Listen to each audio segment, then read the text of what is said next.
বিগত ১৬-১৭ বছর ধরে আমরা সুষ্ঠু নির্বাচনের জন্য লড়াই করেছি। বর্তমানে ৫টি ছাত্র সংসদ নির্বাচন হয়েছে, সামনে আগামীকাল সাকসু নির্বাচন ছিল। তো নির্বাচনে আমরা বন্ধ হওয়ার কোনো কারণ দেখি না, কারণ সকল শিক্ষার্থীরাই চায় নির্বাচন হোক। সেই আলোকে আমরাও চাই, শিক্ষার্থীদের পক্ষ থেকে আমরাও চাই নির্বাচন হোক। যারা নির্বাচন বন্ধের পায়তারা করছে তারাও বিগত ১৬-১৭ বছর ধরে নির্বাচনের জন্য লড়াই করেছে।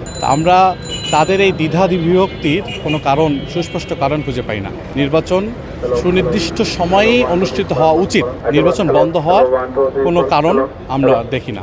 অলরেডি 5টি ছাত্র সংসদ নির্বাচন হয়ে গেছে, যেটা স্টুডেন্টদের ম্যান্ডেট যেদিকে, তারাই নির্বাচিত হবে। যারা স্টুডেন্টদেরকে চাহিদা পূরণ করতে পারবে, স্টুডেন্টদের যে আশা ভরসার প্রতীক হতে পারবে, তারাই বিজয়ী হবে। তো সেই আলোকে নির্বাচন বানচাল করার যে ষড়যন্ত্র, এটা তো স্টুডেন্টরা ভালোভাবে নিচ্ছে না। সুতরাং যারা বানচাল করছে আদতে তারাও কিন্তু জাতীয় নির্বাচনে পিছিয়েই পড়ছে, কারণ শিক্ষার্থীরা যেহেতু ভালোভাবে নিচ্ছে না, শিক্ষার্থীদের পরিবার, বাংলাদেশের মানুষ এটা ভালোভাবে নিচ্ছে না, কারণ কোনো অপচেষ্টার মাধ্যমে নির্বাচন বন্ধ করার যে পায়তারা, এটা কেউই ভালোভাবে নিচ্ছে না। সুতরাং আমি বিশ্বাস করি নির্বাচন কমিশন তারা তাদের যে কিছুক্ষণ আগে যে মতামত দিয়েছে, 4 সপ্তাহ পিছিয়ে দিয়েছে, এটা আবার স্থগিত করে নির্বাচন সঠিক সময় হবে, এটা আমরা আশা করছি। নির্বাচন এটা দীর্ঘদিনের শিক্ষার্থীদের প্রত্যাশা। প্রায় 28 বছর পরে আগামীকালকে সাকসু নির্বাচন হওয়ার কথা ছিল, এটা বন্ধ হয়েছে। এটার কারণটাও একেবারে স্পষ্ট।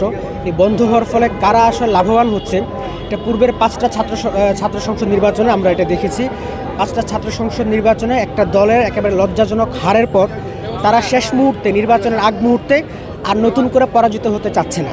তো যার ফলে তারা আদালতের পাওয়ারকে ব্যবহার করে শিক্ষার্থীদের বিরুদ্ধে যে এই সিদ্ধান্ত তারা গ্রহণ করেছে, এবং তার বিপরীতে আমরা সাকসুতে দেখেছি যে দিনভর শিক্ষার্থীদের বিক্ষোভ মিছিল হয়েছে। তাদের এই দাবির সাথে একাত্মতা পোষণ করে আমরাও এই দাবি নিয়ে আজকে বিক্ষোভ মিছিলের আহ্বান করেছি।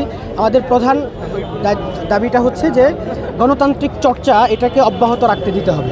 শিক্ষার্থীদের যে দাবি, গত 15 বছর ফ্যাসিস্টের আমলে সবগুলো ছাত্র সংগঠন, সবগুলো ক্যাম্পাসে ছাত্র সংসদ নির্বাচনকে বন্ধ করে দেওয়া হয়েছিল, এবং এটা একটা প্রধান কারণ ছিল যেন একক দলের আধিপত্য বিস্তার করা যায়। কিন্তু দুর্ভাগ্যবশত একটা বৃহৎ রাজনৈতিক দল তারাও সেই ফ্যাসিবাদের পন্থায় আবার হাঁটছে।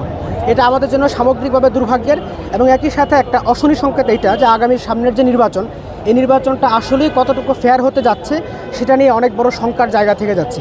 আমরা বিশ্বাস করি যে আদালত যে রায় দিয়েছে এটা শিক্ষার্থীদের বিপক্ষে গিয়েছে, এবং নিশ্চয়ই আদালত এটা রিকনসিডার করবে এবং অবশ্যই শিক্ষার্থীদের পক্ষে থাকবে।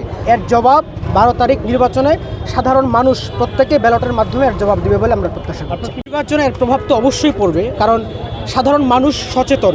তারা জানে যে আলটিমেটলি কারা শিক্ষার্থী এবং মানুষের অধিকারের পক্ষে এবং কারা এর বিপক্ষে অবস্থান করছে। এই নির্বাচন আদালতের পাওয়ার খাটিয়ে বন্ধ করার মাধ্যমে এটা একেবারে স্পষ্ট হয়ে গেছে জাতির সামনে যে একটা গ্রুপ তারা আসলে তাদের নিজের দলীয় স্বার্থটাকে সর্বোচ্চ অগ্রাধিকার দেয়, শিক্ষার্থীদের যে চাওয়া, এই চাওয়াকে তারা প্রাধান্য দেয় না। আমরা মনে করি যে এই নির্বাচনের প্রভাব পড়বে এবং শিক্ষার্থীরা ও সাধারণ মানুষ প্রত্যেকে ব্যালটের মাধ্যমে আর জবাব দেবে। ষড়যন্ত্র বলতে এটা খুবই স্বাভাবিক। আমি ইতিমধ্যে যেটা বলেছি অলরেডি, যে তারা পরাজিত হওয়ার ভয়েই মূলত এই সিদ্ধান্ত নিয়েছে, এবং আমরা মনে করি শিক্ষার্থীরা শেষ পর্যন্ত জয়ী হবে।